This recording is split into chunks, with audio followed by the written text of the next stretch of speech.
Good day. Today I will be discussing Mammoth Cave National Park and its geology and wildlife. Mammoth Cave is located in Hart, Edmonson, and Barron counties in Kentucky.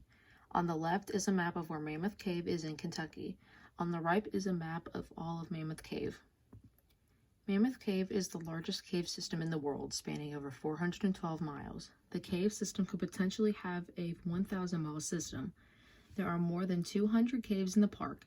The geology of the park is a result from karst basins. Karst landscapes are characterized by fast subsurface drainage through limestone and cave systems.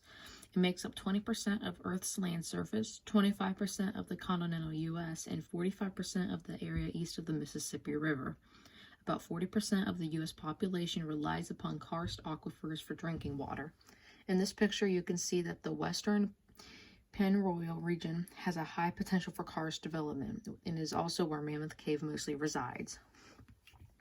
Mammoth Cave consists of a layer of sandstone on top of many layers of limestone. The limestone is where caves form, and the sandstone is the ceiling. In this slide, you can see the layers of sandstone on top of the layers of the limestone. When it rains, the water infiltrates into spaces in the bedrock, and then it becomes groundwater. When the river that's located near Mammoth Cave drops, so does the water table. When the water table drops, it leaves the caves open. The water from the ground is slightly acidic with carbonic acid from traveling down through the rocks. It then dissolves the limestone.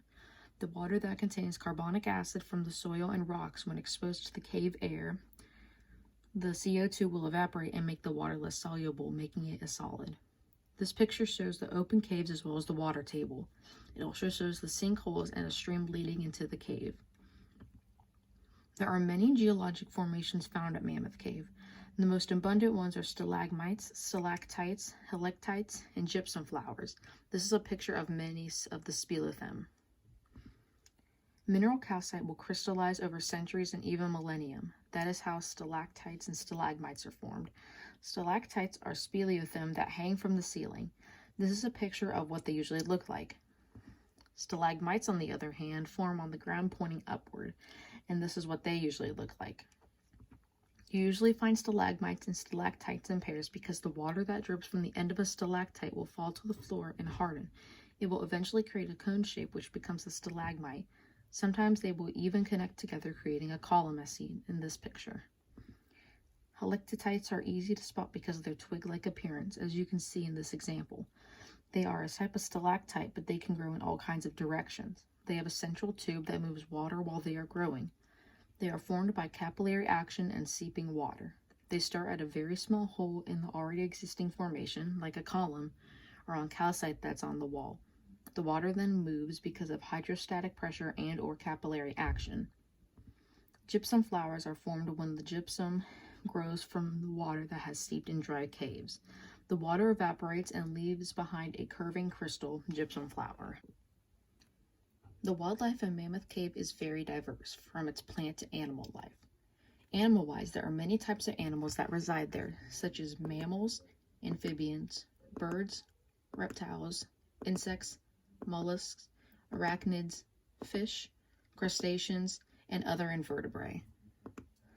There are multiple reptiles and amphibians like salamanders that live in or near the park, such as the spotted, Jefferson's, tiger, and marbled salamanders, the common mute mud puppies, and the hellbender. With plants, about 25 species have been found at Mammoth Cave that are listed as endangered, threatened, or of special concern. The Green River cuts straight through the park. The surface water of the land south of the Green River runs into multiple sinkholes where it is carried via stream to the Green River. Near the side of the river, there are many valleys as well as sinkholes, making the floor very rugged. This is a map of the Green River running throughout Kentucky. Radioactive decay has been used in Mammoth Cave to determine the approximate ages the cave could potentially be. The sediments that contain aluminum-26 and beryllium-10 that have been washed into Mammoth Cave give the water table a history of at least 3.5 million years. Upper cave levels formed during a time of slow river incision and filled with sediments from the river depositing sediments at about 2.3 to 2.4 million years. The aluminum-26 and beryllium-10 have been measured and show that sandstone uplands have kept a slow erosion rate of 2 to 7 meters per million years for the past 3.5 million years.